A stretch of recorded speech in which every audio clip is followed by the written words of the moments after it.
ንጽህናን አቁመናል። እየረከስን እየጎሰቆልን ነው። በመኝታችን፣ በአመጋገባችን፣ በአንደበታችን፣ በኑሯችን፣ በቤታችን፣ በውሏችን እየጎሰቆል እየረከስን ነው። ያንን አስወግደን ትቢያችንን አራግፈን መንጻት አለብን። አንተን ሊቀበልህ የመጣውን ክርስቶስ አንተም ልትቀበለው ውጣ። እሱ እኛን ይቀበል ዘንድ በትህትና መጣ። እሱ በትህትና እንደመጣ በትዕቢት ወደ ክርስቶስ የሚሄዱ ሰዎች አይገናኙም። የትህትና መጀመሪያው ደግሞ ገሪር ለካህን ነው። ራስን ለካህን ማስገዛት፣ ከካህን ስልጣን በታች ማድረግ።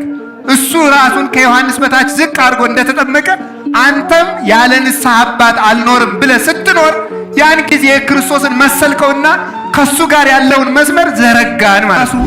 ዓለም ልትጠፋ ስትል ሰው ሁሉ የየራሱን መምህር ነው የሚያበጀው። እኔ ይቅርታ አድርጉልኝ መምህር ገሌ ደስ ይሉኛል፣ ይቅርታ አድርጉልኝ መምህር ገሌ ነው የምወድ ማለት ይጀምራል ማለት መንፈሳዊ ዘመነ መሳፍንት ጀምረናል ማለት ነው። ቤተ ክርስቲያንን ዘመነ መሳፍንት አድርገን አሁን እኮ አዛዥ ያልሆነ ማን ነው? ባይታዊ የራሱን ይነዳል። መነኩሴው ደግሞ በራሱ የራሱን ቡድን አቋቁሞ ደግሞ ይነዳል። ፖለቲከኛው ደግሞ በዚያ ይነዳል። ደግሞ አንዱ ዲያቆን ደግሞ ብድግ ብሎ ደግሞ ይነዳል። የማይነዳን ማን ነው? ለምን ሲባል አይምሮ የለንም፣ ዕውቀት የለንም፣ ትምህርት አንወድም። ታምር እንጂ ትምህርት አንፈልግም። ትምህርት የማይፈልግ ሰው ደግሞ ትምህርት ካልፈልገ መጥፋቱ አይቀርም። ክርስቶስ ድነትን የጀመራት በትምህርት ነው። እኔ እውነቴን ልንገራችሁ፣ አሁን እየሆን ላለው ነገር ሁሉ አንዱ መነሻው የመንፈሳዊነት ችግር ነው። እግዚአብሔር ጋር ህብረት አቋርጠናል ነው እያልኩ ያለሁት። ከተፈጠርንበት ዓላማ ጋር እግዚአብሔር ከፈቃዱ ከእግዚአብሔር ቤተ ክርስቲያን፣ ከእግዚአብሔር ክህነት፣ ከእግዚአብሔር ቁርባን፣ ከእግዚአብሔር ትምህርት፣ ከእግዚአብሔር ሕግ፣ ከእግዚአብሔር ስርዓት፣ ከእግዚአብሔር ቦታ ሰይጣን ክርስቶስ በሰው ልብ መኖሩን ያውቃል አያውቅም? አያውቅም። እንግዲያውሳ ሰውየው ሲቆጣና ኃጢአት ሲሰራ ሲያየው ክርስቶስ በዚያ ሰው ልብ እንደሌለ ጋኔን ያውቃል። የዚያን ጊዜ በሉን ይሄ ቤት ባዶውን ነው ኑ እንግባበት ብሎ ዘው ብሎ ይገባበታል። በሕግ አምላክ ብለናቸው የማይሰሙን ዳኞች ያመጣ ነው። እኛ በሕግ አምላክ ተብለን መስማት ስላቃተን እና እኔ ምን በስመ አብ ወወልድ ወመንፈስ ቅዱስ አሐዱ አምላክ በስመ አብ ወወልድ ወመንፈስ ቅዱስ አሐዱ አምላክ በአብ ተስቦ በረድኤት አቅርቦ ቅዱስ ቃሉን እንድንማር የሰበሰበን ቅድመ ዓለም የነበረ ዓለምን የፈጠረ ዓለምን አሳልፎ የሚኖር ቅዱስ እግዚአብሔር አምላካችን በልቡናችን አስበን በአንደበታችን ተናግረን ስለማንፈጽመው ስለ ቸርነቱ ስሙ የተመሰገነ ይሁን። እናታችን ቅድስት ድንግል ማርያም፣ ቅዱስ መስቀሉ፣ ቅዱሳን መላእክት፣ ሐዋርያት፣ ሰማዕታት፣ ደናግል፣ መነኮሳት፣ ቅዱሳን በረከታቸው ይደርብን።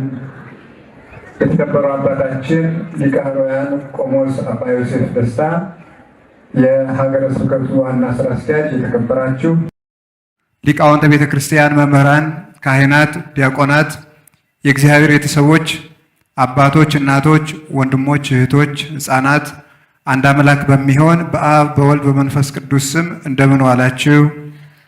እንደምን ሰነበታችሁ? እንደምን አመሻችሁ?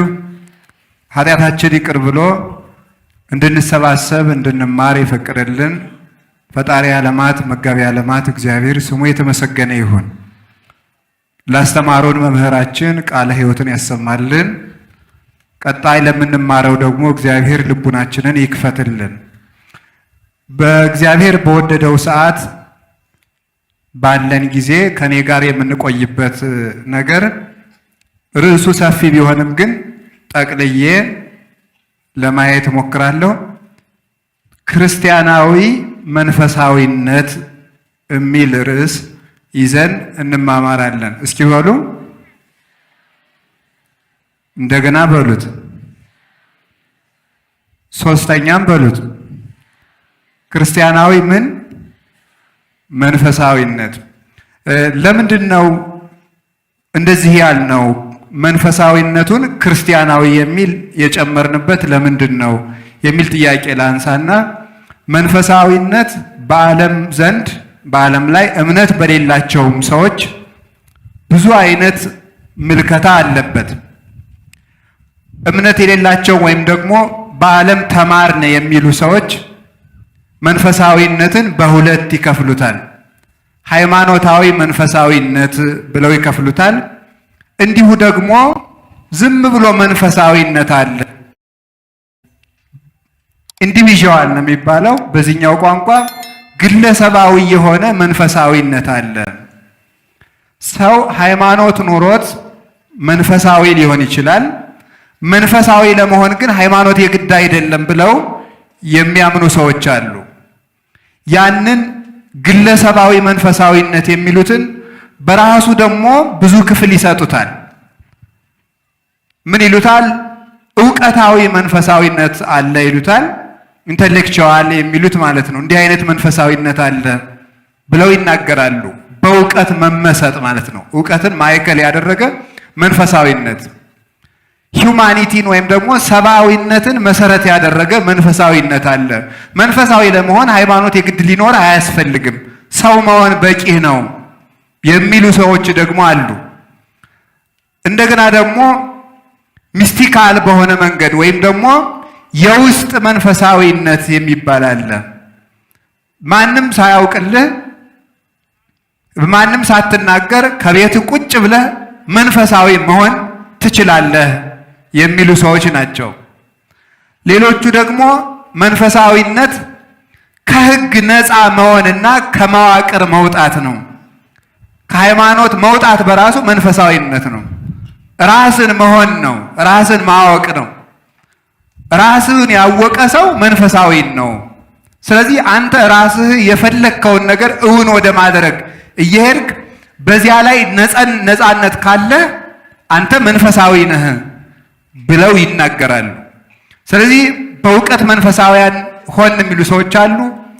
በሰብአዊነት እኔ መንፈሳዊ ነኝ፣ ሃይማኖት ግን የለኝም አያስፈልገኝም የሚሉ ሰዎች አሉ። ብቻዬን እኔ ሳልተባበር በማህበር ሳልገባ ቤተክርስቲያን መሄድ ሳያስፈልገኝ ወይም ደግሞ ከሃይማኖት መዋቅር ሳልገባ መንፈሳዊ መሆን እችላለሁ የሚባሉ ህሊናዬ የሚያስበውን እቅድ እውን ካደረግኩት በቃ እኔ መንፈሳዊ ነኝ፣ መንፈሳዊ መሆን አያስፈልገኝም፣ ሌላ መንፈሳዊ ለመሆን ሃይማኖት አያስፈልግም ይለዋል። የእውቀትን የመጨረሻ ምርመራ ማወቅም ደግሞ ይህም ደግሞ መንፈሳዊነት ነው። በእውቀት መመሰጥ፣ በውበት መመሰጥ የእነ ሶቅራጥስም ፍልስፍና የተጨመረበት ነው። ተፈጥሮን እያየ ማድነቅ እሱም ቢሆን መንፈሳዊነት ነው። በቃ ሰማዩን ምድሩን እያየ ማድነቅ፣ ለዚህ ሰማይ ባለቤት ይኖረው አይኖረው ለዚህ ግድ አያስፈልግህም። ዝም ብለህ መንፈሳዊ ሁን፣ በጎ ነገርን አድርግ። ለምን በሃይማኖት ትሰበሰባለህ? ለምን በጳጳሳት በካህናት በመነኮሳት ትመራለህ? ለምን ሕግ ይገዛሃል? መልካም ነው ብለህ ያሰብከውን ነገር ሁሉ በነፃነት ካደረግከው እሱም መንፈሳዊነት ነው ብለው ይናገራሉ።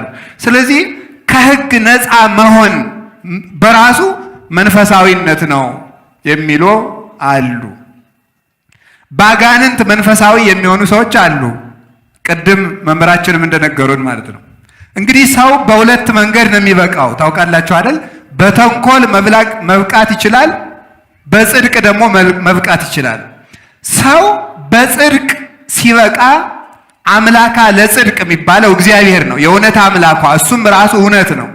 ስለዚህ ሰው እግዚአብሔርን መምሰል ሲጀምር የእግዚአብሔርን ግብረ ባህሪ ይዋሃድና በካህሊነቱ ካህሊ፣ በርቀቱ ስውር፣ በብርሃንነቱ ብሩህ፣ በኃያልነቱ ኃያል እየሆነ መዋኢ፣ በሕያውነቱ አንትሙኒ ተሐይው እስመ አነ ሕያው፣ እኔ ሕያው ነኝና እናንተም ሕያዋን ትሆናላችሁ እንዳለ እንደ እግዚአብሔር ሕያው እየሆነ በተዘጋ ቤት ውስጥ እየገባ የተሰወረውን እያወቀ ከተፈጥሮ ሕግና ማንነት ውጭ በሆነ መንገድ ነፋሳትን በነፋሳት እየተጫነ እየበረረ ከዚህ ሲያልፍ ደግሞ ከነፋሳት ከውሃ በባህር ላይ ከመራመድም ወጥቶ በእደ እግዚአብሔር መመራት ደረጃ ላይ ሲደርስ ከተፈጥሮ ጫና መውጣት እና ከሕግ ውጭ መሆን። ሕግ ለጠማማ ስለተሰራ ሕግን ሰርቶ ለጨረሳት ቅዱስ ሕግ ማዕቀፍ አይሆንበትም። በዚህ ደረጃ የደረሰ ሰው አምላኩን መስሎ ምንም የሚሳነው ነገር የሌለ ይሆናል ማለት ነው። እግዚአብሔር የሚሳነው እንደሌለ በእግዚአብሔር አምኖ ለእግዚአብሔር ሲገዛ የኖረ ሰው ወደ አምሳለ እግዚአብሔርነት ሲያድግ ይሄ ሰው እግዚአብሔርን ስለሚመስል ከምንም ነገር ነፃ ነው። እንዲያውም አባ መቃርስ አንድ ቀን ወደ ውስጠኛው የበረሃ ክፍል ግባ የሚል ሕሊና መጣበት። እንግዲህ እግዚአብሔር ሰዎችን ከሚመራበት መንገድ አንዱ ተመርሆ ልቡናዊ ነው። ልብን ማዕከል አድርጎ ይመራል እግዚአብሔር። እየተገዛ ያለን ልብ ማለት ነው። መልካም ነገርን ማድረግ ያቆመ ልቡና ግን ያሰበው ሁሉ የእግዚአብሔር ነው አይባልም። ኢትመጣው አላራዊት ለነፍስ እንተ ትገኒ ለከ ቅዱስ ዳዊት ለአንተ የምትገዛውን ሰውነት ለአራዊት ለአጋንንት ለአሕዛብ በቁሙ የምእመን ነፍስ ሲሆን ደግሞ ለአጋንንት አሳልፈ አትስጣት ስላለ የምትገዛ ነፍስ እግዚአብሔር የሚመራት በልብ ነው። እና ቅዱስ መቃርስ ወደ ውስጠኛው በረሃ ግባ የሚል ሕሊና ሲመጣበት ወደ በረሃው ሲገባ ሁለት ባይታውያን ከውሃው ውስጥ ከጊንጡ ከእባቡ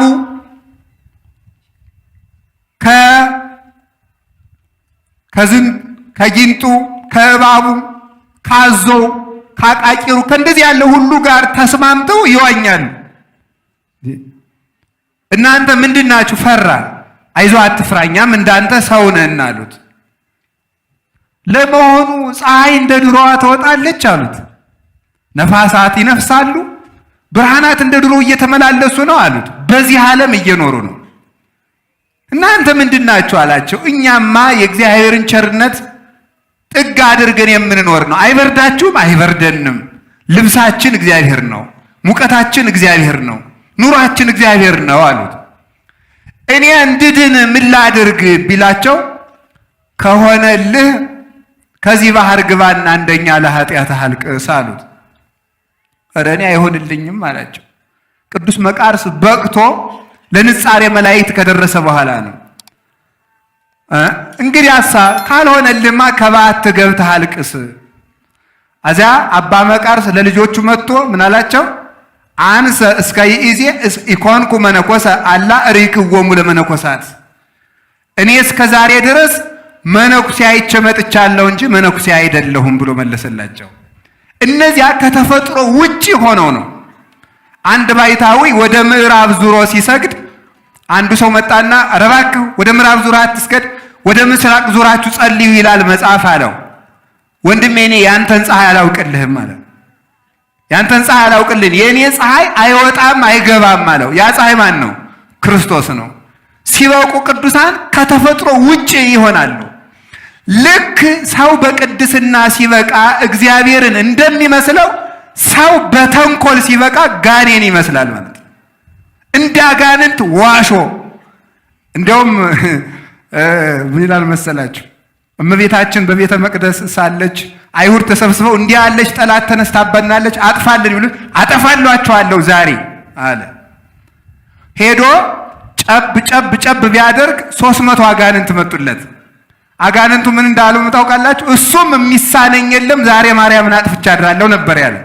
አጋንንቱ ደግሞ መጡና ጭራሽ አረ እንዲህ ያለች ጠላት ተነስታብኛለች አጥፉልኝ ቢላቸው ምን ይሳነናል ብለን ነው? ለመት ብለን ጠብልሉ ምድርን እጠበልለከ ወለመት ብለን አውርዱ ሰማይን አወርድለከ።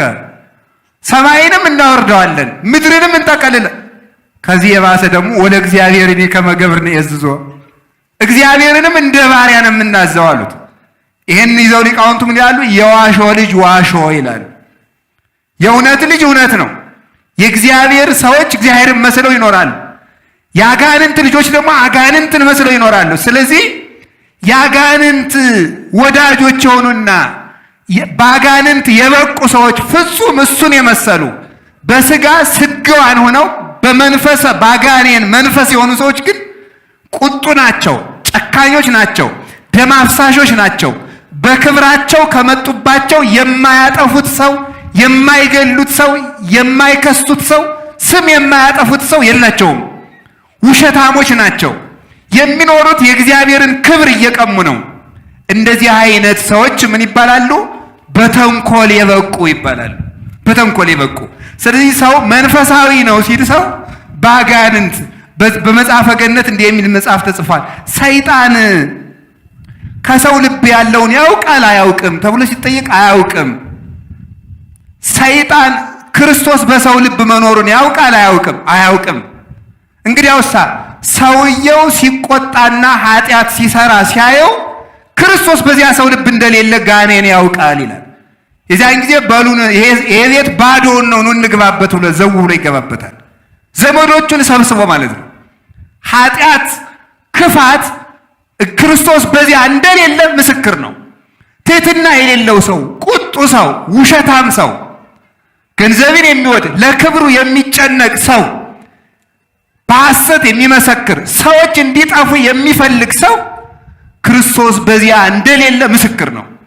ቅድም እንደተማርነው ታስታውሳላችሁ አይደለም? አሁን አንድ የበቃ የክርስቶስ ሰው ወይ ከሰታፉ ክርስቶስ ተመልከቱ ኦ በግ ዘይነብ በቅድመ ዘይቀርጾ ክርስቶስ እየተገረፈ አልተናገረም። የዚህ ዘመን ቅዱሳንን ባዮች ግን ጋኔንን የሚመስሉ እንጂ ክርስቶስን የማይመስሉ ለመሆናቸው አንዱ ምልክቱ ምንድን ነው? ሳይነኩ ተነካን ብለው መለከት ያስነፋሉ። ሰራዊት አደራጅተው ሰው መክሰስ መግደል ይጀምራሉ ማለት ነው። ክርስቶስ ግን የሚከሱትን ሰዎች አልተናገረም። የእሱ ተከታዮችም እንዲከላከሉለትም አላደረገም። ቅዱስ ጴጥሮስ እንኳን ሰይፍ ቢያነሳ ሰይፍን መልስ ነው ያለው። አንድ ሰው ተከታዮቹ እንኳን ሰው እንዲከሳ አያደርግም። ቅዱስ መቃርስ እኮ ምን አለ ተመልከቱ። ወልደሃል ተባለስ ወልደሃል ምንድን ያደረገ? አዎ ወልጃለሁ ናለ። ተመልከቱ ወልጃለሁ፣ አዎ ልጅ አለኝ ብሎ ያንን ነገር አምኖ ተቀበለ። በኋላ ተመልከቱ አንዲት ሴት አጸንሰሃል ተብሎ ሲነገርበት ስሜ ጠፋ እንደኔ ያለ ባይታዊ አላለም። ምንድን ያለ መሰላችሁ? አይ አዎ በል እንግዲህ መቃርስ ልጅ ስላለ ተግተህ ስራ፣ ልጅህን በምን ታሳድጋለህ እያለ ሰሌን መስራት ጀመረ። ከባቱ ተቀምጦ ማለት ያቺ ሴት ምጥ ጸናባት። ካልተናዘዝሽ እንዴት ተወኝ ስትባል አይ አንድ ጎረምሳ ከኔ አጸንሶኝ ከመቃርስ ነው የጸነስኩት ብለሽ በይ ስላለኝ ነው እንጂ እኔ ከመቃርስ አይደለም ስትል ወለደች። የሀገሩ ሰው ተሰብስቦ መቃርስ እንዴት ያለ ቅዱስ ነው እያሉ ሲከተሉት ኃጢአት የተገለጠብኝ ብሎ ኮበለለ ይላል። በዚህ ዘመን ቢሆን ተመልከቱ የኛ ጽድቅ ተብሎ ተቀርጾ ይለቀቅልን ነበር ማለት ነው። ያ ግን የሆነው እሱ ግን ሸሸ። ስለዚህ መንፈሳውያን አሁን በዚህ ዘመን መንፈሳዊ ሰው አለ። አዎ መንፈሳዊ ነው።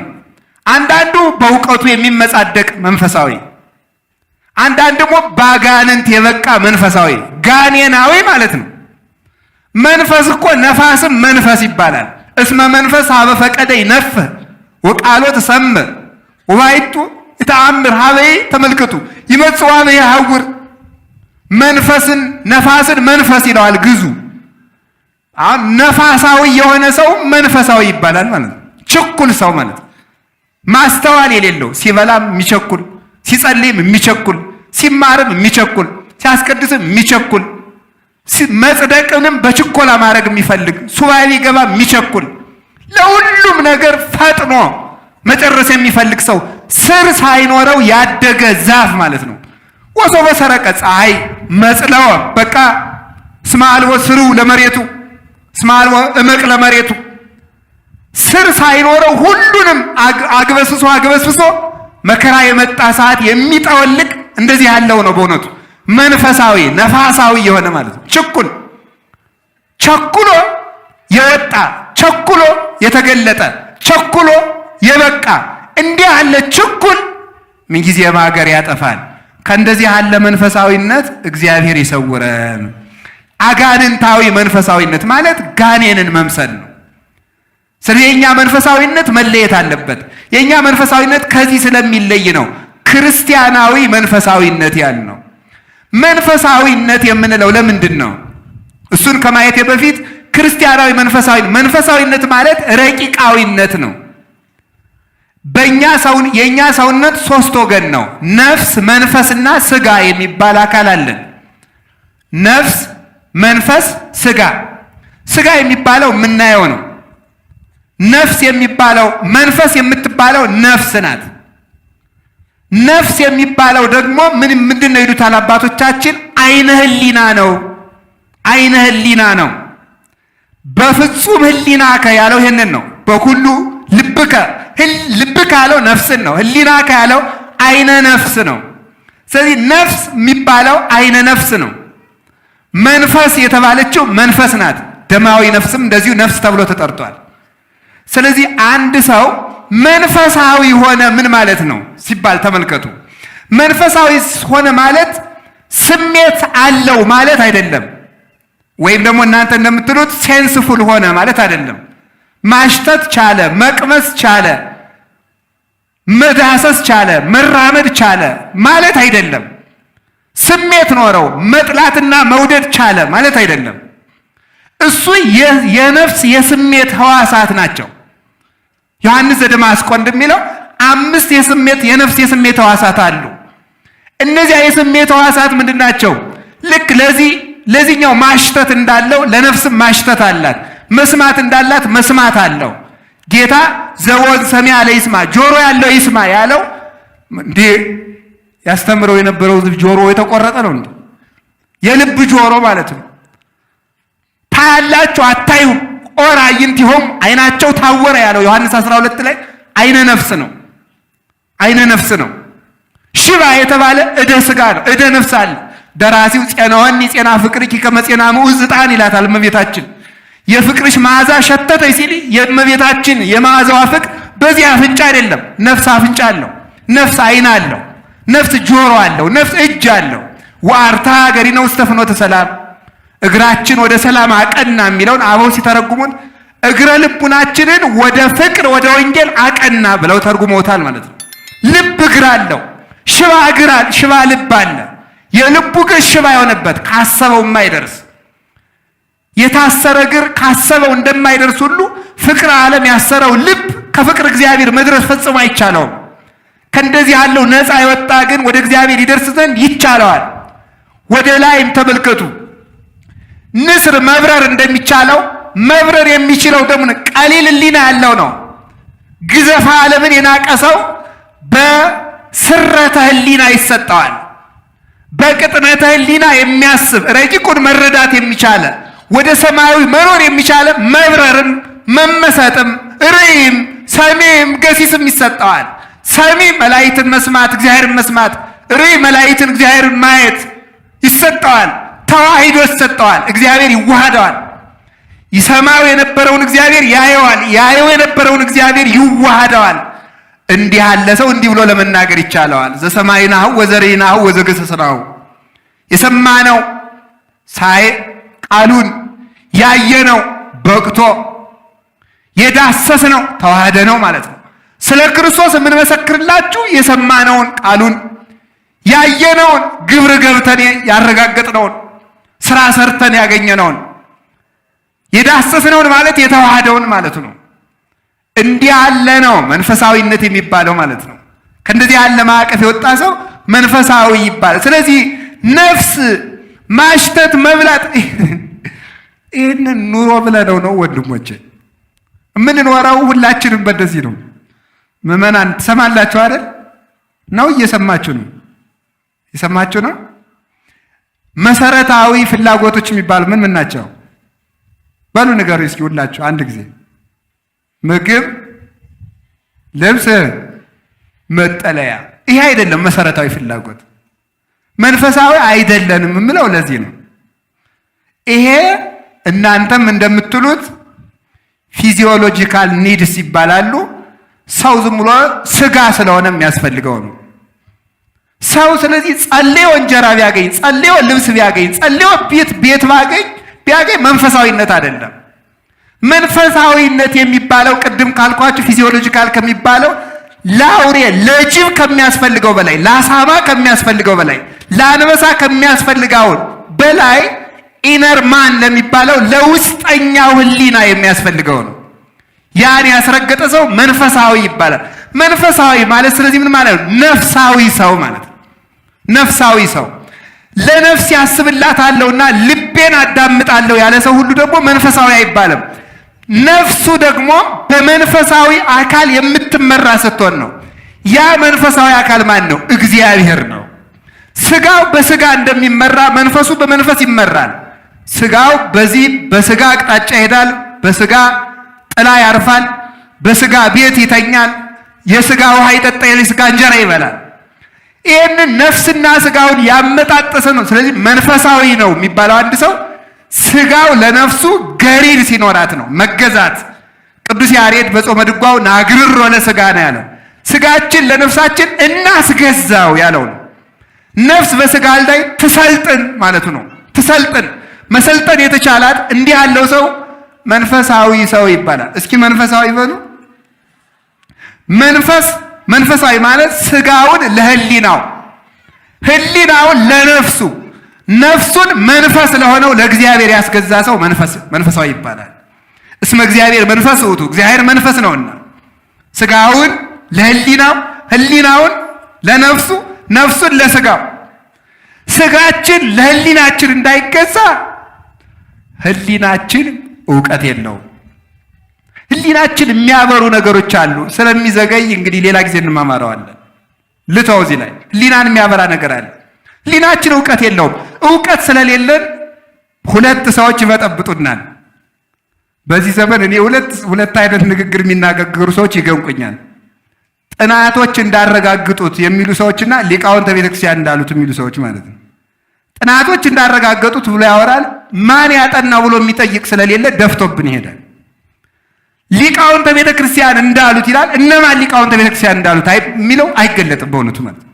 ሄደችሁ ሊቃውንት ጉባኤ ቤት ወይ እንደው እኮ እናንተ አንብቤ እንዳይል ሳያነብ ተምሬ እንዳይል ደግሞ ጉባኤ ቤት ሳይሆን ሊቃውንተ ቤተክርስቲያን እንዳሉት። እነማን ናቸው ሊቃውንተ ቤተክርስቲያን? ጥናቶች እንዳረጋገጡት። ማን ያጠናው? እንዳጠኑት እንኳን ሳናውቅ እንዳረጋገጡት ተብለን መመሪያ ይወርድልናል ማለት ነው። ይሄ ነው የድንቁርናችን መጨረሻ ማለት ነው። ከዚያ በኋላ ሁላችንም ያወቅን መስሎን ባላዋቂነታችን ዕውቀት እየተመጻደቅን እንኖራለን ማለት ነው። እንዳናውቅ ያላዋቂ አዋቂነታችን የተለሰነ መቃብር ሆኖብናል ማለት ነው። እንዳናውቅ ማወቅ እንዳናችል አላዋቂነታችን ምን ሆኖናል? እንደ ተለሰነ መቃብር ሸፍኖናል። እንግዲህ ሰው እንዳናስተምረው መማር የማይፈልግ እንዳይናገር የማያውቅ እንዳንመክረው ኃይል ያለው ሰው ምን ይደረጋል? ተማር ሲሉት አልማርም፣ መማር አይፈልግም። ተናገር ሲሉት ማበላሸት፣ ተው ሲሉት ደግሞ መማታት። እንደዚህ ያለ ችግር ነው። ስለዚህ ምንድነው? ህሊናችን የለም። ስለዚህ በእውቀት ስለማንተዳደር ሁሉም ሰው ያስተዳድረናል። አሁን እኔ ይገርመኛል። ሰው ምን ይላል መስላችሁ? የየራሱ ዓለም ልትጠፋ ስትል ሰው ሁሉ የየራሱን መምህር ነው የሚያበጀው። የየራሱን መምህር ማበጀት ይጀምራል። እኔ ይቅርታ አድርጉልኝ መምህር ገሌ ደስ ይሉኛል ይላል። እኔ ደግሞ ይቅርታ አድርጉልኝ መምህር ገሌ ነው የምወድ ማለት ይጀምራል። ማለት መንፈሳዊ ዘመነ መሳፍንት ጀምረናል ማለት ነው። ቤተ ክርስቲያንን ዘመነ መሳፍንት አድርገን አሁን እኮ አዛዥ ያልሆነ ማን ነው? ባይታዊ የራሱን ይነዳል። መነኩሴው ደግሞ በራሱ የራሱን ቡድን አቋቁሞ ደግሞ ይነዳል። ፖለቲከኛው ደግሞ በዚያ ይነዳል። ደግሞ አንዱ ዲያቆን ደግሞ ብድግ ብሎ ደግሞ ይነዳል። የማይነዳን ማን ነው? ለምን ሲባል አይምሮ የለንም፣ ዕውቀት የለንም፣ ትምህርት አንወድም። ታምር እንጂ ትምህርት አንፈልግም። ትምህርት የማይፈልግ ሰው ደግሞ ትምህርት ካልፈልገ መጥፋቱ አይቀርም። ክርስቶስ ድነትን የጀመራት በትምህርት ነው። በትምህርት ጀመረ። ትምህርትን ለሐዋርያት ሰጥቶ ሄደ። በዚያ ትምህርት ዓለም ዳነ። ስለዚህ ስጋ ለእውቀት ይተዳደር። ዕውቀትን ደግሞ ምን መሆን አለበት? ነፍስ ትምራው። ነፍስን ማን ይምራት? እግዚአብሔር። ዕውቀት ብቻ ደግሞ ህሊናን ከመራው ደግሞ መንፈሳዊነት ከሌለው መጥፋት ይመጣል። ነፍስ ደግሞ ዕውቀትን ያስተዳድረው። ነፍስን ማን ያስተዳድራት? እግዚአብሔር። ያ ከእግዚአብሔር ጋር ያለን መስመር መንፈሳዊነት ይባላል። እስኪ መንፈሳዊነት በሉ። ከማን ጋር ያለን መስመር ነው? ከእግዚአብሔር ጋር ያለን መስመር ማለት ነው። አሁን ያ ነው የተቋረጠ። እኔ እውነቴን ልንገራችሁ፣ አሁን እየሆን ላለው ነገር ሁሉ አንዱ መነሻው የመንፈሳዊነት ችግር ነው። ከእግዚአብሔር ጋር ህብረት አቋርጠናል ነው እያልኩ ያለሁት። ከእግዚአብሔር ጋር ከምኑ ጋር? ከተፈጠርንበት ዓላማ ጋር፣ ከእግዚአብሔር ከፈቃዱ፣ ከእግዚአብሔር ቤተ ክርስቲያን፣ ከእግዚአብሔር ክህነት፣ ከእግዚአብሔር ቁርባን፣ ከእግዚአብሔር ትምህርት፣ ከእግዚአብሔር ሕግ፣ ከእግዚአብሔር ስርዓት፣ ከእግዚአብሔር ቦታ። እንዲያውም ምን ይላሉ? አንድ ሐሳብ ልንገራችሁ። ቅዱሳን ሐዋርያት እንዲህ ብለዋል። ሐዋርያት እንዲህ ብለዋል ከምል ሌላ ሴቱ ያኑት ያለችው 12 ዓመት ደም ይፈሳት የነበረች ሴት ምንድን ነው ያለች? እምከመ ገሰስኩ ጽንፈ ልብሱ አህዩ፣ ጨርቁን ከዳሰስኩ እድናለሁ ብላለች። ጨርቁን ከዳሰስኩ እድናለሁ። ያቺ ሴት ጨርቁን ዳሰሰች፣ ዳነች። ይሄ ጨርቅ ምንድን ነው? ዛሬ እኛ መዳሰስ ብንፈልግ የምንዳሰሰው ጨርቅ ምንድን ነው ይሉና በጉባኤ ቤት ሲተረጎም እንደሚተረጎመው የክርስቶስ ልብስ የተባለች ቤተ ክርስቲያን ናት። ቅዱሳን ሐዋርያትና የነሱ አስረ ፍኖትን የተከተሉ ቅዱሳን ናቸው። ስለዚህ ሰው ያስቀድስ፣ ኪዳን ያስደርስ የሚባለው ምክንያት ሰው ሲያስቀድስ በክርስቶስ አካል ውስጥ ስለሚሆን አይነ ልቡናውን የሚያበራለት ሀብተ መንፈስ ቅዱስ በእግዚአብሔር አካል በኩል ስለሚሰጠው ነው። 12 ዓመት ደም ይፈሳት የነበረችው ሰው ደዌያዋን የሚያስወግድላት ጸጋ ከክርስቶስ ልብስ እንደወጣ እስመ ኃይል ወፃ እምኔ እንዳለ የእኛን ደዌ የኃጢአታችን ውሂዝ የሚያደርቅ ደዌ ነፍሳችንን የሚያጠፋው ሀብተ መንፈስ ቅዱስ በክርስቶስ አካል በቤተ ክርስቲያን በኩል ይሰጠናል። ያ የሚሆነው ምንድን ነው? ስናስቀድስ፣ ከቤተ ክርስቲያን ህብረት ሳንወጣ ስንቀር ነው። የዚያ ጊዜ በክርስቶስ ጸጋ በኩል አካል በቤተ ክርስቲያን ሀብተ መንፈስ ቅዱስ ሲሰጠን አይነ ህሊና መብራት ይጀምራል። አይነ ህሊና ሲበራ ደግሞ ሰው ክፉና ደጉን መለየት ይጀምራል። ክፉና ደግን መለየት ከጀመረ ደግሞ ማንም የማያጠፋው መሆን ይጀምራል። ስለዚህ ተመልከቱ፣ ለዚህ ነው ወአብርህ አዕይንተ አልባቢነ፣ ተመልከቱ የልቡናችንን አይን አብራልን ብለን የምንጠይቀው ለዚህ ነው። የልቡን አይን የሚበራው በምንድን ነው? በሱታፌ ቤተ ክርስቲያን ነው። ስለዚህ ሁላችንም ከእግዚአብሔር ማስታረቅ አለብን። ያ መስመር ተቋርጧል። አንዱ መስመር ጸሎት ነው፣ እሱም ተቋርጧል። የሚጸልይ ሰው የለም። ዳዊት ውዳሴ ማርያም ማንም ክርስቲያን ሳይጸልይ እንዳይውል ስርዓት ተሰርቷል። አንጸልይም። መስመሩ ተቋረጠ። ስለዚህ መንፈሳውያን አይደለንም። በስጋ ስለምንም እግዚአብሔር የኖህ ሰዎች ዘመን ሰዎች ምንድን ያላቸው? እስመ ስጋ እሙንቱ እስመ ዘሥጋ እሙንቱ፣ እነዚህን ሰዎች አጠፋቸዋለሁ። ለምን? ስጋ ብቻ ናቸውና። መንፈሳውያን አይደለም። ስጋቸው ጨልጦ ገርኝቶ ወስዷቸዋል። ለፈቃደ ነፍስ መኖር አቁመዋል ነው ያለው። አንዱ ከእግዚአብሔር ጋር የሚያገናኘን መስመር ጸሎት ነው። አንዲቱ ከእግዚአብሔር ጋር የምታገናኘን መስመር ቤተ ክርስቲያን ናት። አንዱ ከእግዚአብሔር ጋር የሚያገናኘን መስመር ንጽህና ነው። እስመ በአንጽሖ መንፈስ ርኅወ ነቢያት ለእግዚአብሔር ወተናጸሩ ገጽ በገጽ፣ ልብን ንጹህ በማድረግ ነቢያት እግዚአብሔርን አይተውታል ተብሎ ተጽፏል። እሱም ደግሞ እንዲህ እንዳለ ብፁዓን ንጹሐነ ልብ እስመ እሙንቱ ይሬእይዎ ለእግዚአብሔር፣ ልቡናቸውን ንጹህ ያደረጉ ሰዎች እነሱ እግዚአብሔርን ያዩታል። አረጋዊ መንፈሳዊ ደግሞ ዘሰማይ ወምድር ዘኢያገምሮ ልብሰ ዘዕቁብ፣ ተመልከቱ በንጽህ ይከውን ማኅደሮ ለእግዚአብሔር፣ ሰማይና ምድር የማይወስኑትን እግዚአብሔር በንጽህና የተጠበቀ ልብ ግን ማደሪያ ይሆነዋል ይላል። አንዱ የተቋረጠው ንጽህናን አቁመናል። እየረከስን እየጎሰቆን ነው። በመኝታችን፣ በአመጋገባችን፣ በአንደበታችን፣ በኑሯችን፣ በቤታችን፣ በውሏችን እየጎሰቆል እየረከስን ነው። ያንን አስወግደን ትቢያችንን አራግፈን መንጻት አለብን። መንፈሳዊ እንድንሆን እግዚአብሔር ይርዳን። ስለዚህ አሁን ቤተ ክርስቲያናዊ ሁኑ። አንዱ የሚያገናኝ ምንድን ነው? ንስሐ ነው። ንስሐ ምንድን ነው? ትህትና ነው። ማር ይስሐቅ ምን ይላል?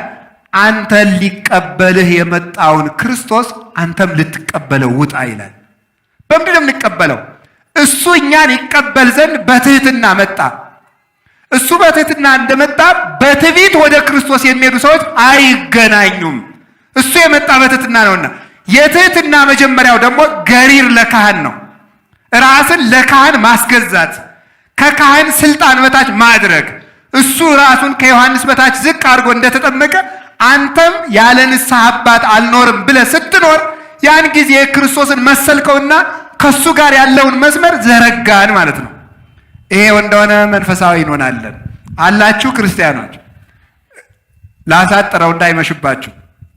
ክርስቲያናዊ መንፈሳዊነት፣ ክርስቲያናዊነት ማለት አንዱ ክርስቶሳዊነት ነው። እንግዲህ መንፈሳዊነትን በአጭሯ ተርጉሜ በኋላ ክርስቲያናዊ መንፈሳዊነትን ለመንገር ነው። መንፈሳዊነት የሚባለው ነፍሳዊነት ነው። ነፍሳዊነት የሚባለው ደግሞ የነፍስ ጌታዋን እግዚአብሔራዊ መሆን፣ እግዚአብሔርን መምሰል፣ ለእግዚአብሔር ፈቃድ መኖር፣ እሱ ነው መንፈሳዊነት የሚባለው። ተመልከቱ፣ ክርስቲያናዊ ማለት ምን ማለት ነው? ክርስቲያን ማለት ክርስቶሳዊ ማለት ነው። ባጭሩ በክርስቶስ ነው ክርስቲያን የሚል ስም ይወጣልን። ክርስቲያን የሚለው ስም የወጣልን ክርስቲያኖች በአንጾኪያ ክርስቲያን ተባሉ ስለተባለ አንጾኪያ ክርስቲያን የሚለው ስም ስድብ መስሏቸው ሐዋርያት ተሰደቡበት እንጂ ሰዎች አሏቸው እንጂ ክርስቲያን የሚለው ግን ክርስቶስ በማኅፀነ እግዝእትነ ማርያም ከተዋሃደ ጀምሮ የነበረን እሱ ክርስቶስ ሲባል ጀምሮ ክርስቲያኖች ያን ጊዜ በሱ እንጠራ ዘንድ የተጀመረልን ከዚያ ጀምሮ ነው። ክርስቶስ ስላለ ክርስቲያን ሆን፣ በክርስቶስ ክርስቲያን። ስለዚህ ክርስቲያን ማለት ክርስቶሳዊ ማለት ነው። እንደ ክርስቶስ ማለት ነው። የክርስቶስ መሆን የሆነ ማለት ነው።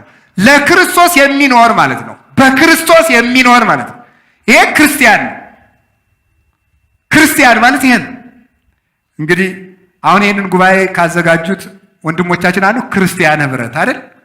ክርስቲያን ህብረት ማለት ይሄንን ስንሆን ሁላችንም ለዚህ ክርስትና ስንመጣ እንደ ወንድሞቻችን እኛም ክርስቲያን ህብረት እንሆናለን ማለት ነው። ክርስቲያን ማለት ይሄ ነው።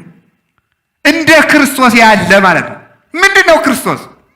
ክርስቶስ ሰማያዊ ልደት ምድራዊ ልደቱን የጠበቀ ነው። ከባሕርይ አባቱ ከአብ የተወለደ ከባሕርይ በዳህሪ ዘመን ደግሞ ከመቤታችን ከድንግል የተወለደ ሰው ሰማያዊ ልደቱና ምድራዊ ልደቱን ጠብቆ ከሄደ ይሄ ክርስቲያን ነው። ክርስቶሳዊ ነው። ክርስቶስ ሁለት ልደት አለው፣ እኛም ሁለት ልደት። እሱ ከሰማይ አባቱ በባሕርይ ተወልዷል። እኛም በጸጋ በጥምቀት የተወለድንበት የሰማይ አባት አለን። እሱ ከድንግል ተወልዷል። እኛ ከድንግል ጥምቀት እንወለዳለን። አባ ጊዮርጊስ በመጽሐፈ ምስጢር እንደተናገረ ክርስቶስ ከመቤታችን ተወልዶ ከወጣ በኋላ ድንግልናዋ እንዳልተለወጠ እንደዚሁም ሁሉ ሰው ባሕር ገብቶ ቢወጣ ባሕሩ መልሶ ክፍተት አይገኝበትም፣ ይደፈናል። ከድንግል ጥምቀት እንወለድ ዘንድ ከድንግል ተወለደ። የተጠመቁ ሰዎች ክርስቶስን ይመስላሉ። አሁን እኛ ሰማያ ምድራዊ ልደታችንን እየበላ እየጠጣ እየለበሰ እየተናገረ ነው። እየሞቀ እየለበሰ እየደመቀው ነው፣ እያረፈ ነው። ሰማያዊ ልደታችን ግን ቀጨጨ፣ ጠፋ። ይሄ ነው ክርስቲያንነት ጠፋ የምለው እኔ እሱን ነው። ክርስቲያንነት ማለት የሰማያዊ ልደታችን ወዴት አለ? ከእግዚአብሔር ጋር ያለን ልደት እየተቋረጠ አይደለም ወይ? እያጠፋ ነው አይደለም ወይ? ክርስቶስን መምሰል ማለት እኮ ነው። ለዚህ ነው ቅዱስ ጳውሎስ እየደገምኩት ይሄናል ኢታምዕወ ተመልከቱ ለመንፈስ ቅዱስ ዘቦቱ አተውክሙ፣ በተጠመቃችሁ ጊዜ ካህናት እናንተን ያከበሩበትን የከበራችሁበትን መንፈስ ቅዱስን ወንዶች በ40 ቀን ሴቶች በ80 ቀን የከበራችሁበትን መንፈስ ቅዱስን አታሳዝኑት ይላል ቅዱስ ጳውሎስ። አታበስበጭቱ። እግዚአብሔር ከእናንተ እንዲኮበልን አታድርጉት። መንፈስ ቅዱስ ከእናንተ ማደሪያ አጥቶ እንዲወጣ አታድርጉት። አፋችሁ ላይ እንዳያድር፣ እግራችሁ ላይ እንዳያድር፣ ልባችሁ ላይ እንዳያድር፣ ሰውነታችሁ የእግዚአብሔር መቅደስ እንዳይሆን የማይረባ ስራ እየሰራችሁ እግዚአብሔርን አታሳዝኑት። ልደት ሰማያዊ ሲቋረጥ ረድኤት ሰማያዊ ይቋረጣል። ረድኤት ሰማያዊ በሌለበት መዊ ይታጣል። ሁልጊዜ ድል መነሳት ይመጣል። ስለዚህ ተመልከቱ፣ የሰማይ ልደታችን ጠብቀን ለመኖር ያብቃል። አላችሁ ክርስቶስ አምላክም ሰውም ነው። አምላክም ሰው ነው። ክርስቶስ ማለት አምላክ ወሰብ ማለት ነው። በስጋ የተገለጠ ንጉሥ ማለት ነው። እሱ መለኮቱን ቅዱስ መቃርዮስ እንደተናገረው በሃይማኖት አበው ክርስቶስ ማለት መንጦላዕተ መለኮት ማለት ነው። መለኮቱን በስጋ መጋረጃ የገለጠ ማለት ነው። ስጋውን እያዩ መለኮቱን አያውቁትም ነበረ። ስለዚህ እሱ መለኮታዊ አካል አለ፣ ስጋዊ አካል አለ። ሁለቱ በተዋሂዶ አንድ አካል፣ አንድ ባህሪ፣ አንድ ግብር ሆኗል። በስጋው መጋረጃ መለኮቱ አይታወቅም ነበረ ለሰዎች እሱ በጌትነቱ በኃይል ከገለጠበት ጊዜ በቀር። ሰውም እንደዚሁ ተመልከቱ፣ ሰማያዊ አካሉንም ምድራዊ አካሉንም አዋህዶ መኖር አለበት። መለኮት ሌላ ስራ የለውም፣ ስጋ ሌላ ስራ የለውም። ክርስቶስ የስጋንም የመለኮትንም ግብር በአንድ ባህሪ በአንድ ፈቃድ ይሰራል። እኛ ነፍሳችን የምትመኘው ሌላ፣ ስጋችን የሚመኘው ሌላ። ነፍሳችን ማስቀደስ፣ ስጋችን መስፈን፣ ነፍሳችን መታረቅ፣ ስጋችን መጣላት፣ ነፍሳችን ማመስገን፣ ስጋችን መሳደብ፣ ነፍሳችን መረጋጋት፣ ስጋችን መቸኮል የሚወድ ከሆነ ተዋሂዶ የለንም። የተዋሂዶ እምነት ተከታይ ማለት ክርስቶስ ከሁለት አካል አንድ አካል እንደሆነ አንተም ነፍስህን ሁለት አታድርጋት፣ አስታርቃት። ቤተ ክርስቲያን ውስጥ እሑድ ጠዋት ይዛሃት የነበራትን ነፍስ ከሰዓት ደግሞ ሌላ ሰው አትሁን። አንድ ነገር ልንገራችሁ። አንድ ሰውዬ አትክልት ቦታ አለው። ለአትክልት ቦታው ዘበኛ ቀጠረ። ዘበኛ ሲቀጥር እውር ዘበኛና አይነ ስውር ነው የሚባል አይደል? ይቅርታ በቤተ ክርስቲያን ቋንቋ እውር ስለሚል ዝም እየገለጽ እሺ፣ አይነ ስውር ጥሩ። አይነ ስውርና አንካሳ ዘበኛ ነው የቀጠረው። እንዳይበሉበት ነው። ኋላ ትርንጎ አዝመራ ሁሉ ደረሰ። በኋላ ምን አደረግ መሰላችሁ? አይነ ስውሩ እረ ሸተተኝ ሽታው እጄ እንዳልበላ አይኔ አይ ተቃጠልኩ አለ። አምሮቱ ፈጀኝ አለ። አንካሳው ደግሞ ሄዶ እንዳይበላ እግር የለውም። አንተስ በማሽተት ኧረ እኔ እያየሁ አለኩኝ አለ። በኋላ ምን እናድርግ ሲባል እንወቅበት አለ። እንወቅበት። እንዴት አድርገን? በጣም ጥሩ፣ አንተ አይነ ስውር ነህ፣ መራመድ ትችላለህ። እኔን አንካሳውን ተሸከመኝ አለ። ተሸከመው። ከዛ እሱ እዚህ ላይ ሆኖ ወደ ግራ ወደ ቀኝ እያለ ወደ አትክልቱ ይወስደዋል። አይነ ስውሩ ተሸክሟል። ይዞት እንዳይወር ከላይ ሆኖ እየመራ ጨርሶ የሰውየውን አዝመራ ጨረሱበት። እንደዚህ አድርገው ሽባና እውር ተጋግዘው ማለት ነው። ሰውየው ሲመጣ በማን ይፈርዳል? በሽባው ነው በእውሩ ነው? ፍረዱ እንጂ። አቤት በማን ይፈርዳል? በእውሩ። እውር የተባለች እኮ ነፍሳችሁ ነፍሴ ናት፣ ነፍሳችን ናት ማለት እውር የተባለ ይሄ የሚመራው ተሸክሞ የሚሄዱ ስጋው ይቅርታ ከላይ ሆኖ የሚመራት አንካሳው ባል ይመስላችኋል? ስጋ ነው። እውር የሆነች ነፍስን ሳትወድ ሲጋራ ያስጤሳታል፣ ሳትወድ ጫት ያስቅባታል። እኔ እኮ መንፈሳዊ መሆን እኮ ፈልግ ነበር ግን እሺ አይለኝም ይላል። የሆነ እውሩ እዚህ ላይ ሆኖ ወደ ቀኝ ወደ ግራ የሚባለው ማለት ነው። እንደዛ የሆነ ሳይፈልግ ያስተኛዋል። በቃ እኔ ሌሊት መነሳት እኮ ፈልግ ነበረ ግን አይሆንልኝም ይላል። ይህንን አስታርቀው በትጋት ጊዜን ተቆጣጥረ ስጋህን ገስጸ አስታርቅ። ነፍስና ሐዋዝ ሕገ እግዚአብሔር በውስተ ልቤ፣ በልቤ ውስጥ ያለ የእግዚአብሔር ሕግ መልካም ነው፣ ስጋዬ ደግሞ ለኃጢአት ሕግ ይገዛል። ይህን ማን አስታረቀልኝ አለ ቅዱስ ጳውሎስ። ክርስቶስ አንድ እንጂ ሁለት እንዳልሆነ ምኞታችንና ተግባራችን ካልተዋሃደ የተዋሂዶ እምነት ተከታይ ነን ለማለት እንኳን አንደፍርም። እግዚአብሔር የተዋሃደ ክርስቶሳዊነትን ይስጠን። አሜን በሉ እንጂ። ይህን ነው እኔ የምላችሁ። ክርስቶስን እንምሰል። እሱ ትሁት ነው። ትሁትን እንሁን። እንደው መመጻደቁ ይቅርብን። እንደው ባካችሁ ይሄ እንደው መመጻደቁ በእንትን መመጻደቅ በምን መመጻደቅ በቃ እንደው የኛ ነገር እንደው ምን ተቆጥሮ ተሰፍሮ ያልቃል። መመጻደቅ ነው በቃ ሁሉም መመጻደቅ። አሁን እንግዲህ 3-4 ቀን ቤተ ክርስቲያን ውስጥ ማስቀደስ ከጀመራችሁ፣ 3 ቀን ጉባኤ መምጣት ከጀመራችሁ፣ 3 ቀን ደግሞ ኮሚቴ ከሆናችሁ አታስቀምጡ። መመጻደቅ በቃ እቺ ቤተ ክርስቲያን እኮ ሰው የላት ምንም እኮ ከስረናል እኮ እሱ ብቻ ነው የቤተ ክርስቲያን አምዱ ማለት። መመጻደቅ ማቆም አለብን። ከዚያ በኋላ የውሸት እንባ ደግሞ ይሰጣል ዲያብሎስ። ሰው 7 ቀን ምናምን ገዳም ከቆየማ ከዚያ በኋላ ሲመጣ ጓደኞችን አንተዬ እንደው እንቅልፍ እያለኝ ሲለው አልገባህ ነገር አለ፣ ስንት መንፈሳዊነት አለ መሰለህ ይለዋል። እሱ ገና ነው እኮ በእውነቱ ማለት። እና እንዲህ አለ ምጽድቃችን አቁመን በምንም ነገር ትተን ራሳችን አዋርደን ገና እንደሆነን አውቀን ወደ ክርስትናው መሄድ ይገባናል። ራሳችን ከራሳችን ጋር እናስታርቅ። ቅዱስ ዮሐንስ አፈወርቅ ተሰሎንቄን ሲተረጉም ይናገራል። ሕዝብ ከሕዝብ፣ ሀገር ከሀገር፣ ሰው ከራሱ ጋር 3 የሚደረጉ ጦርነቶች አሉ ይላል። የከፋው ግን ሰው ከራሱ ጋር የሚጣላው ጦርነት ነው። ከራሱ ጋር ያልታረቀ ሰው ለሀገርም አይረባም፣ መፍትሄም አያመጣም። ስለዚህ ራሳችንም እናስታርቅ፣ ከእግዚአብሔር ጋር ያለን መስመርን እንቀጥል። እንዲያ የሆነ እንደሆነ ለመ እግዚአብሔር ምስሌነ መኑ ይክለነ፣ እግዚአብሔር ከኛ ጋር ከሆነ እግዚአብሔር ኃይሌ ወፀወኔ ወእቱ የከልቦቱ እንዳለ ቅዱስ ዳዊት እግዚአብሔር ብዋጋ ጋሻዬ ብሸሽ መጠጊያዬ ነው እንዳለ ድል የሚነሳን የለም። አጋንንት ሆኑ ግብረ አበሮቹ ሰራዊት ያላቸውም እንኳ ቢሆን መንፈሳዊነታችን በዕለት በዕለት መስራት አለብን። ስለዚህ ክርስቶስን እንምሰል። ክርስቶሳዊነት ማለት ምን ማለት ነው? በአጭር ቃል ክርስቶስን መስሎ መኖርና በክርስቶስ ቃል መኖር ነው። አለቀ። ክርስቶስን መስሎ መኖር እሱ እንደ ጾመ እንጾማለን፣ እንደ ጸለየ እንጸለያለን፣ እንደ ተሰደደ እንሰደዳለን፣ እንደ ተሰቀለም ስጋችንን መሻቱን እንሰቅላለን።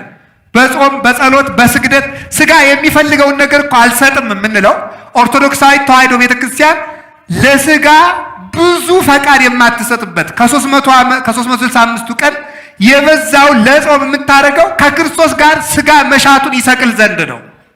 ስለዚህ ከክርስቶስ ጋር እንሰቀልና እምከመ ሐመምነ ንኤሪ ክብረ ምስሌሁ፣ ከእሱ ጋር ከታመም በክብር እንመስለዋለን። ዘሐመ ምስለ ክርስቶስ ይነግስ ምስለ ክርስቶስ፣ ከክርስቶስ ጋር የታመመ ከክርስቶስ ጋር ይነሳል። ጾምን የፈራት ብርድ መመታትን የፈራት ሌሊት መጥቶ ማስቀደስን የፈራት ሰጊድን የፈራት ሰው ግን ከክርስቶስ ጋር ህብረት የለውም። ይሄ ነው ክርስቶስን መምሰል ማለት። ስለዚህ ክርስቶስን አርአያ አድርጎ መኖር ነው። ኦርቶዶክሳዊ ተዋሕዶ ቤተክርስቲያን ትክክል ቤተክርስቲያን መሆኗን ከምታስረዳን አንዱ መከራዋ ትንሣኤውን ትንሣኤዋ እርገቱን እርገቷ አድርጋ የምትኖር ቤተክርስቲያን ናት። በዚህ ቤተክርስቲያን እንድኖር እግዚአብሔር ይርዳል። ክርስቶስ ክርስቲያናዊ መንፈሳዊነት ማለት ለክርስቶስም መኖር ነው። የምትኖሩት ለማን ነው እናንተ? ለክርስቶስ እንኖር እስቲ ለክርስቶስ እንደምንውል ለክርስቶስ እንዲሁ ቅዱስ ጳውሎስ ሮሜ 14 ላይ ከኛ መካከል እንኳን ለራሱ የሚኖር ለራሱ የሚሞት እንኳን ሰው የለም ነው የሚለው። መሞት እንኳን የምንችለው ለክርስቶስ ነው ይላል። ባለቤት ያለን ሰዎች ነን ይላል ቅዱስ ዮሐንስ አፈወርቅ። ደግሞ ይሄንን ይዞ ሮሜ 14 ሲተረጉም ቅዱስ ዮሐንስ አፈወርቅ እኛ እኮ ባለቤት አለን፣ ዕቃ አለን፣ ዕቃ ነን እኮ። ለምንድን ነው በራሳችን የምናዘው? እግዚአብሔር እንዲያዝብን የማንፈቅደው ለምንድን ነው? እንኳንስ ኑሯችን ሞታችን እንኳን የማንችል ከሆነ ወደን መሞት እንኳን የማንችል ከሆነ ለምን እንደወደድን እንሰማራለን? እንደወደድን ለምን እናድራለን? ለምን እንደወደድን እናገራለን? የወደድነው ለምን እንከተላለን? ለምን ለክርስቶስ አንኖርም? በክርስቶስ ፈቃድ መኖር በክርስቶስ ቤተክርስቲያን መኖርና ለክርስቶስ ኖሮ ለክርስቶስ መሞት። የምትነግዱም ለክርስቶስ ብላችሁ ነግዱ። በንግዳችሁ ቤተክርስቲያን ልታተርፍበት ይገባታል። የምትሾሙም ሰዎች ለቤተክርስቲያና ብላችሁ ተሾሙ። የምታገቡም ለቤተክርስቲያን ብላችሁ ለእግዚአብሔር ብላችሁ አግቡ። ይሄን ሁሉ ሰው ውሎውን ስትናገሩም ለክርስቶስ ተናገሩ። ለማን ብሎ ሳይሆን ለክርስቶስ መናገር፣ ለክርስቶስ መዋል፣ ለክርስቶስ ማደር፣ በክርስቶስ ፈቃድ መመራት። ስለዚህ አንደኛ እሱን አራያ ማድረግ ነው። ሁለተኛ ቃሉን መመሪያ ማድረግ ነው። የእሱን ትምህርት መከተል ነው። ሰዎች ይከፋቸዋል ነው እንጂ አሁን ክርስቶስን ይከፋዋል ማለት ቀረ። በእኛ መካከል እግዚአብሔር መፍራት ቀርቷል። ወንጌልን መመሪያ ማድረግ አልጀመርንም። እገሌ እንዲህ ብሎ ጸልይ ብሏል፣ እገሌ ደግሞ እንዲህ ብሏል፣ እገሌ ደግሞ ይሄኛው መጽሐፍ ለጸሎት ጥሩ ነው ብሏል። ወንጌል ምን አለ የሚል ሰው የለም። ስለዚህ መንፈሳዊነት ክርስቲያን የሆነው መንፈሳዊ ለመሆን ነው። መንፈሳዊ የሚሆነው ደግሞ ክርስቶሳዊ በመሆን ነው። ስለዚህ ክርስቲያናዊነት ማለት ክርስቶስን አራያ ማድረግና በክርስቶስ ቃል መኖር ማለት ነው። ሲበሉ ክርስቶስን አራያ ማድረግና በሉ። ሁለተኛው ምንድን ነው? በክርስቶስ ቃል መኖር። ወንጌል የሚያዝዘንን ከሰራን ምን አለ መልከት ዘያፈቅረን ይቀብ ቃሌ፣ የሚወደኝ ቃሌን ይጠብቀኝ። ቃሌን የሚጠብቀው ሰውሳ ውእቱ ዘያፈቅረኒ፣ እሱ እኔን ይወደኛል። ወአቡዬ ያፈቅሮ አባቴም ይወደዋል። ወአነይ አርአዮ ርእስየ እኔም ራሴን እገልጥለታለሁ። ራሴን እገልጥለታለሁ። ክርስቶስን የምናይበት አንዱ መስታወት የራሱ ሕግ ነው ይላሉ። የራሱ ሕግ አንድ በንጹህ ልቡና በአይነ ልብ፣ አንድ በአይነ ሕግ። በሕግ አይን ክርስቶስ ይታያል። በሕግ አይን ከሕግ የወጣ ያለ ሕግ ይፈረድበታል። ሕግ እያለው የበደለም በሕግ ይፈረድበታል። ሕግን አይና ነገር ክርስቶስ እናድርገዋል። ስለዚህ እኔ በእውነቴ ነው በሕግ አምላክ ብለናቸው የማይሰሙን ዳኞች ያመጣ ነው። እኛ በሕግ አምላክ ተብለን መስማት ስላቃተን ነው። እና እኔ የምነግራችሁ በሕግ አምላክ ነው። በሕግ እንኑር። ሕግ ይግዛን፣ ሕግ ያስተዳድረን። ስሜት የሚነዳንና የወደድነውን የምንከተል አንሁን። መንፈሳዊነት ማለት ይሄ ነው። ከቃሉ ጋር ናችሁን? የማጠቃለያ ሐሳብ የሚሆነው መንፈሳዊነት። እስቲ ክርስቲያናዊ መንፈሳዊነት በሉ እንጂ። ስለዚህ ከክርስቶስ ጋር መኖር። ክርስቶስ አልባ ክርስቲያን የለም። ከክርስቶስ ቤተ ክርስቲያን ተለይቶ እያደረ ተለይቶ ውሎ ክርስቲያን የለም። ከቤተ ክርስቲያን ህብረት ማለዳ ሳይገባ የዋለ ሰው ክርስቲያን አይደለም። ስርዓተ ቤተ ክርስቲያን ሳያከብር ክርስቲያን አይደለም። የክርስቶስ አካል የምትሰጠውን ክህነት አክብሮ ንስሐ ያልገባ ክርስቲያን አይደለም። ስጋው ደግሞ የማይቀበል ክርስቲያን አይደለም። ክርስቶስ የሌለበት ክርስትና የለም። ክርስቲያኑን ክርስቶስ ይጠብቀው ካልን ክርስቲያን እንሁን። ክርስቲያን ማለት ደግሞ ክርስቶስ አብሮት ያለ ነው። አብሮን የሚኖር ደግሞ አንዱ በቁርባን ነው። አሁን እዚህ ውስጥ ስጋው ደግሞ አንቀበልም። ስጋዬን የበላ ሰውን ያብረውን እኖራለሁ። ባይተዋር ሆነን የለ እንዴ? ብቻችን እኮ ነን። ብቻችን እንዳንነው የሆነው ምንድን ነው? ከሱ ስለተለየን ነው። ከክርስቶስ ያለን አብሮነት ተቋርጧል። እየቆረጥ ነው መጥተናል። በጸሎትም በንጽህናም በሕግም በቤተ ክርስቲያን ስርዓትም በቁርባንም ያለንን መስመር እያቋረጥ ነው። እኔ ደግሜ እነግራችኋለሁ። ቤታችሁ ገብታችሁ አስቡት። እነዚህ መስመሮች ከተቋረጡ እንጠፋለን። አሁንም ቢሆን ወደ ቁርባን መምጣት አለብን። ክርስቲያን የሆነ ሁሉ ወደዚህ መምጣት አለበት። አቃቤ ሥራይ ፈውስ ረሰከ ክርስቲያን ለዓለም ብርሃን እንዲያበራን የተሰጠው ደግሞ የኢትዮጵያ ዓለም ብርሃን እንዳለው እንዳይሆን እንጂ ከክርስቲያን ሰብእና የክርስቶስ ብርሃን ይገለጣል። ግን እኛ ጨልመናል። እኛ አልጫ ሆነናል። ማን ያጣፍጠን ነው የምትሉት? ካልቆረብን ጨው እኮ ክርስቶስ ነው። ጨው የሌለበት ምንድን ነው? ተመልከቱ። እንደውም አባቶቻችን ይላሉ ጨው ከእሳትና ከውሃ የተፈጠረ ነው ይላሉ። ጨው የሚለውን ሲተረጉም ከእሳትና በውሃነቱ ያነጻና በእሳትነቱ አድርቆ ስጋው ተባይ እንዳያፈራ ያደርገዋል። ክርስቶስም አጋንንት እንዳይጠጉን ስጋችንን የሚበሉ አይዛብን ነፍሳችንን የሚበሉ አጋንንትን የሚያርቅ ጨው ነው ይላል። ስጋን ጨው ይቀቡታል እና ከተባይ ይጠብቁታል። እኛን ከማይታዩት ከአጋንንት ከሚታዩት እምነት ከሌላቸው አራዊት የሚጠብቀን ክርስቶስ ነው። ስለዚህ አሁንም ሁላችንም ክርስቲያናዊ ጸሎት፣ ክርስቲያናዊ ንስሐ፣ ክርስቲያናዊ ቁርባን ኦርቶዶክሳዊት ቤተክርስቲያን ውስጥ የሚካሄደው ክርስቲያናዊ ቅዳሴ ያለንና ከቤተ ክርስቲያን ሱታፌ ራሳችንን ለይተን ክርስትናና መንፈሳዊነት የለም። ጊዜ ቀሪውን እግዚአብሔር የጊዜ ባለቤት በፈቀደው ጊዜ ያስተምረናል። ይቆየን። ስብሐት ለእግዚአብሔር።